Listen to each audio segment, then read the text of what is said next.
Assalamu alaikum wa rahmatullahi wa barakatuh. We, as the people of Transonia, have suffered the most persecution and hatred of anyone else on this server ever has. Whether it be our fight against power-hungry empires in the Spawn War and all of Season 7, or in our struggle for survival against those same people trying to destroy us in the UWP crisis throughout the following year during the repetition period. Time after time, we have had to fight for the very survival of our faction simply because we were the beacons of light that separated everyone else from obtaining world dominance. Jaisa was able to fend off the forces of conquest for 3 whole years and led this faction to glory. At the same time, we was a champion for small factions and their ability to exist without being swallowed by conquerors. It is important to also remember that in his time as the leader of the free world, he never forced a faction to cease to exist or live under his rule.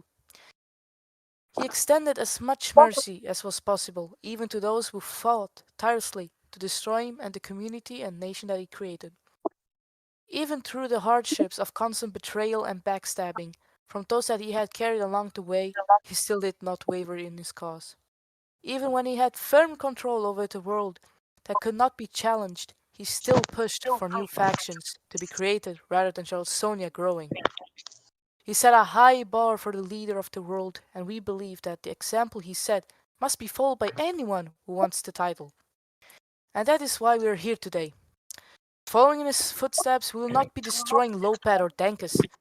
We want to extend to them the same mercy that he gave them so long ago, while also achieving the same goal of ensuring that small and new factions are able to compete for members and on the world stage as a whole. This alliance follows Jay's philosophy of more factions being better than bigger factions. That is why, upon defending ourselves from the beast that threatens our collective interests, we will remain only as a force to ensure that no faction ever reaches this kind of hold over the world again. We would like to thank Lopez, however, for earlier in the season, despite taking part in the very conflict that finally brought us to our knees. They came back a month later, after our very own Gandhi united Lopez and Eclaria to fight back against the evil world order that took our place. In the time since then, however, Lopez has morphed into something unrecognizable to what it was. It focuses entirely on the growth of its empire as opposed to be held of the institution of factionalism that it claims to love so dearly. The Mount of Terror and this recent Lopez Dankes grip of the entire world were both built on fear and are focused entirely on furthering their own interests, even if it means harming the server and factionalism as a whole.